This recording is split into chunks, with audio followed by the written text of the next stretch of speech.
வணக்கம். தமிழ்நாடு அரசு, தமிழக மக்கள், தமிழக ஓட்டு போடுற மக்களே கடவுள் கடவி. இதுவே உண்மை. தமிழக மக்கள் போட்ட பிச்சையில் தீய சக்தி திமுக வென்றது. ஆனால் தீய சக்தி திமுக தமிழக மக்கள் இந்த 5 வருஷத்தில் தமிழக மக்கள் நிம்மதியாக இல்லை, சந்தோஷமாக இல்லை. விலைவாசி உயர்ந்துருச்சு, சட்ட ஒழுங்கு சரியில்லை. ஆனால் ஓட்டு போட முடியவே முடியாது. இன்னொன்று, தமிழக மக்களை பற்றி பேசணும்.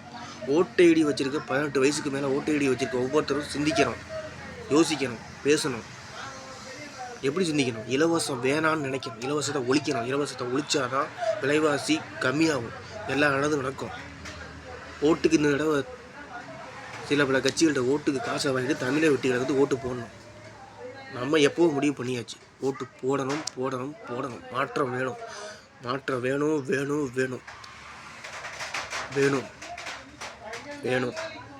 வேற நான் என்ன பேசுகிறது?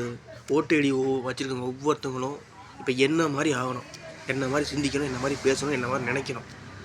எல்லோரும் மனுஷி தான். ஆனால் நல்லது தான், கெட்டது தான். தீய சக்தி விலைவாசி உயர்வு, தீய சக்தி இலவச பஸ்ஸை கொடுத்து 1 மணி நேரம் 1.5 மணி நேரம் பஸ்ஸு வரல நிற்க வச்சிச்சு. தீய சக்தி தான் அழுக வைக்கும், துன்பப்படும். அதுதான் தீய சக்தியை தூக்கி குப்பையில் போடுங்க.